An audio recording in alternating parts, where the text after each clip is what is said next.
Welcome to today's Explainer. We're jumping right into a really fascinating dynamic today, one that honestly affects pretty much every single one of us at some point. We're going to unpack how we construct our identities, and more importantly, why it hurts so unbelievably deeply when the people we love most absolutely refuse to accept how we've changed. We'll be exploring the psychology behind something called narrative recognition, looking at how our sense of self is actually built, and figuring out how we can find genuine psychological freedom even when our personal story isn't being accepted by the folks around us. So let me ask you a question. Have you ever felt totally alone while literally surrounded by your own family? It's a wild paradox, isn't it? You can be sitting at a crowded Thanksgiving dinner table, physically surrounded by people who have known you since the day you were born, and yet you feel completely existentially alone. And look, this isn't just a fleeting, moody feeling. It's a very specific, documented psychological phenomenon. As we'll see today, physical proximity is absolutely not the same thing as psychological recognition. You can be deeply connected socially, yet feel entirely unseen. Okay, let's dive into Section 1, the need to be seen, and why just telling our story simply isn't enough. See, human beings don't just live through a series of random events. We live through the meaning that we assign to those events. Over time, we build this rich narrative about who we are, what we've achieved, the things we've suffered through. But here's the catch. Human identity isn't built in a vacuum. We develop our sense of self in relation to other people, which means we deeply crave what psychologists call psychological recognition. This is the act of recognizing the reality of another person's inner experience.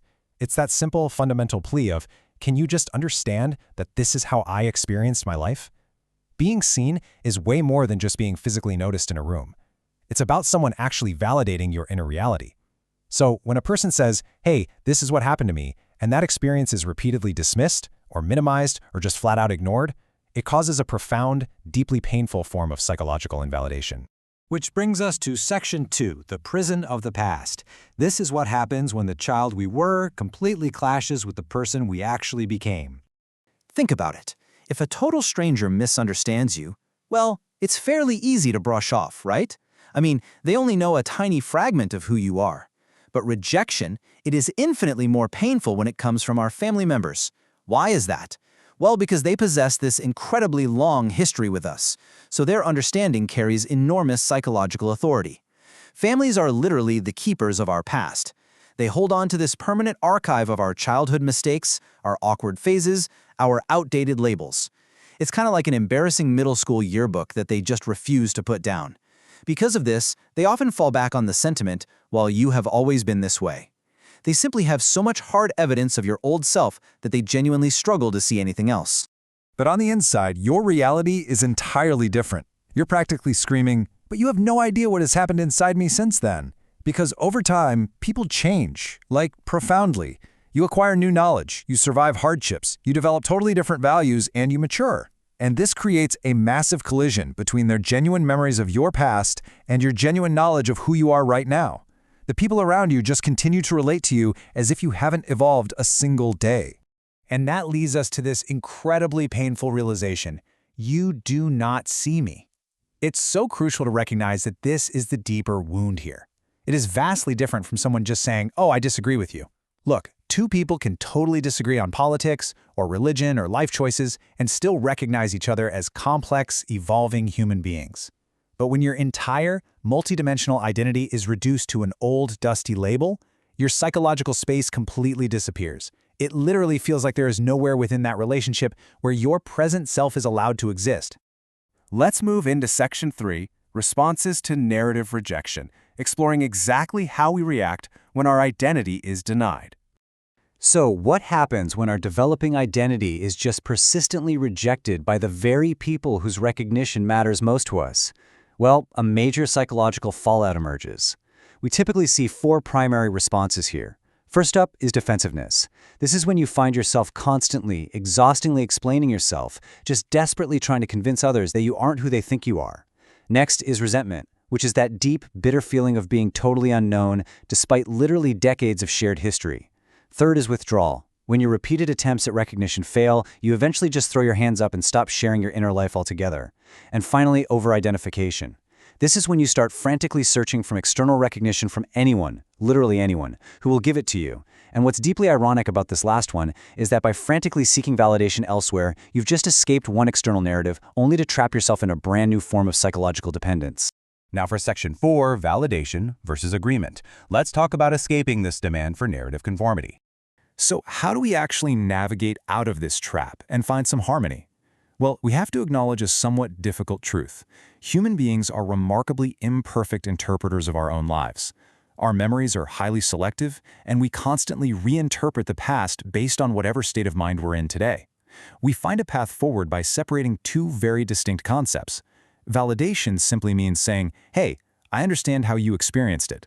Agreement, on the other hand, demands your interpretation is objectively correct. Unhealthy relationships demand narrative conformity. They demand that you agree on the objective facts of the past. But healthy relationships, they allow different people to possess entirely different interpretations of the exact same event, while still providing validation of the other person's subjective experience. You absolutely don't have to agree on the facts to validate the feelings.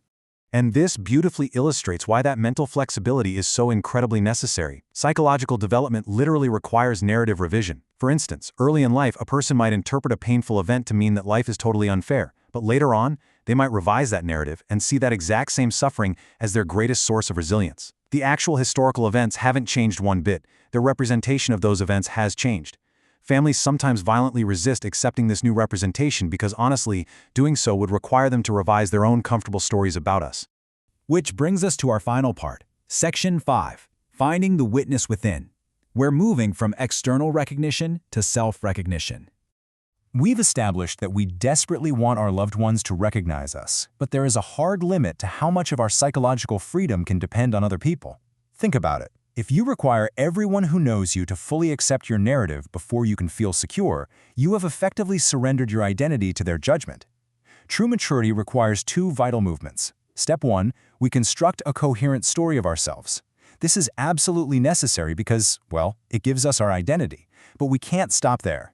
Step 2 is what gives us our freedom. We must become sufficiently aware to recognize that this story is just a representation. It is not the entirety of who we are.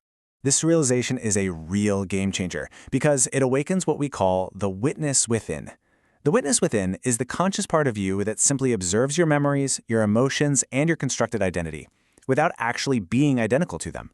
Yes, you have a story about yourself, but you are not just your story.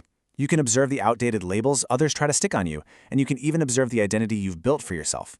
By cultivating this witness within, you create a flexible, deeply compassionate sense of self that simply cannot be destroyed by someone else's disagreement or lack of recognition.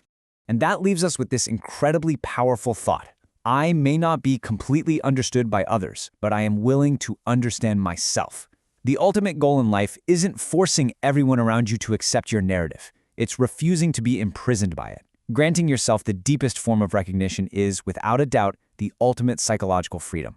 So I'll leave you with this question to chew on. What old story are you still trying to force others to validate that you actually just need to outgrow? Thank you so much for joining me for this explainer, and I will see you next time.